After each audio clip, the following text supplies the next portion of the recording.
ಪ್ರಜಾ ಜಗತ್ತು ನ್ಯೂಸ್ಗೆ ಸ್ವಾಗತ. ನೇರ ದಿಟ್ಟ ನಿರಂತರ. ಇಂಡಿ ತಾಲೂಕಿನ ವ್ಯಾಪ್ತಿಯಲ್ಲಿ ಸಾಲೋಟಗಿ ಎಂಬ ಗ್ರಾಮದ ಎಂಎಸ್ಐಎಲ್ನಿಂದ ಎಂಡಿ ಹೆಸರಿನಲ್ಲಿ ಆನ್ಲೈನ್ ಪೇಮೆಂಟ್ ಕೂಡ ಹೆಚ್ಚಿಗೆ ಪಡೆಯುತ್ತಾನೆ ಇಲ್ಲಿನ ಕಾರ್ಮಿಕ. ವಿಜಯಪುರ ಜಿಲ್ಲೆಯ ಇಂಡಿ ತಾಲೂಕಿನ Mysuru sales international limited Karnataka ಸರ್ಕಾರದ ಉದ್ಯಮ ಎಂಆರ್ಪಿ ದರದ ಒರಿಜಿನಲ್ ಮದ್ಯ ಮಾರಾಟ ಮಳಿಗೆ ಅಂಗಡಿಯವರು ಸರ್ಕಾರಿ ನಿಯಮ ಪಾಲನೆ ಮಾಡುತ್ತಿಲ್ಲ.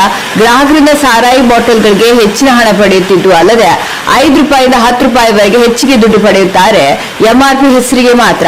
ಅಲ್ಲದೆ ಇಲ್ಲಿ ಕಾರ್ಮಿಕರು ಯಾವುದೇ ರೀತಿಯ ಸರ್ಕಾರಿ ನಿಯಮದ ಪ್ರಕಾರ ಕಾರ್ಯನಿರ್ವಹಿಸುತ್ತಿಲ್ಲ ಹಾಗೂ ಇಲಾಖೆಯ ನಿಯಮಗಳನ್ನು ಕಟ್ಟುನಿಟ್ಟಾಗಿ ಪಾಲಿಸದೆ ಗಾಳಿಗೆ ತೂರಿ ಮನ ಬಂದಂತೆ ಮದ್ಯ ಮಾರಾಟ ಮಾಡುತ್ತಿದ್ದು ಅಲ್ಲದೆ ಮದ್ಯಪ್ರಿಯರಿಂದ ಪ್ರತಿ ಸಾರಾಯಿ ಬ್ರ್ಯಾಂಡ್ಗಳಿಗೆ ಹೆಚ್ಚಿಗೆ ಹಣ ಪಡೆಯುತ್ತಿದ್ದಾರೆ. ಎಂಆರ್ಪಿ ದರಕ್ಕಿಂತ ಹೆಚ್ಚಿಗೆ ಹಣ ಪಡೆಯುತ್ತಿದ್ದು ಇದರಲ್ಲಿ ಸಂಬಂಧಪಟ್ಟ ಅಧಿಕಾರಿಗಳ ಪಾಲೆಷ್ಟು, ಯಾವಾಗ ಕಡಿವಾಣ ಹಾಕಲಾಗುವುದು ಅಥವಾ ಹೀಗೆ ಮುಂದಕ್ಕೆ ಹಣ ಲೂಟಿ ಮಾಡುವ ದಂಧೆ ನಡೆಸುತ್ತಾರ? ಸುಮಾರು ಬಾರಿಯಿಂದ ಸುದ್ದಿಗಳು ಪ್ರಸಾರವಾದರೂ ಏಕೆ ಮೌನ ವಹಿಸಿದ್ದೀರಿ? ಅಬಕಾರಿ ಇಲಾಖೆ ಅಧಿಕಾರಿಗಳು ಹಾಗೂ ಸಚಿವರು ಸ್ವಲ್ಪ ಗಮನ ಹರಿಸಿ, ಇಲ್ಲಾಂದ್ರೆ ನಿಮ್ಮ ಪಾಲು ಎಷ್ಟಿದೆ ಎಂದು ಸಂಶಯ ವ್ಯಕ್ತವಾಗ್ತದೆ. ಮೌನಕ್ಕೆ ಅಮೌಂಟ್ ಜೀರೋ ಇದ್ದಲ್ಲ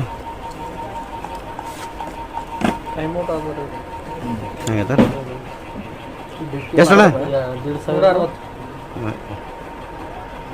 160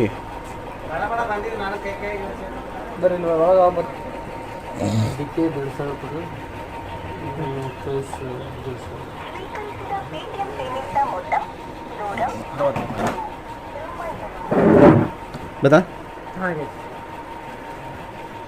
ಈಗ 160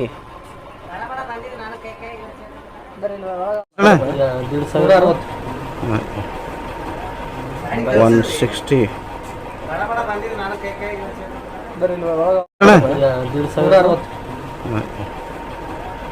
160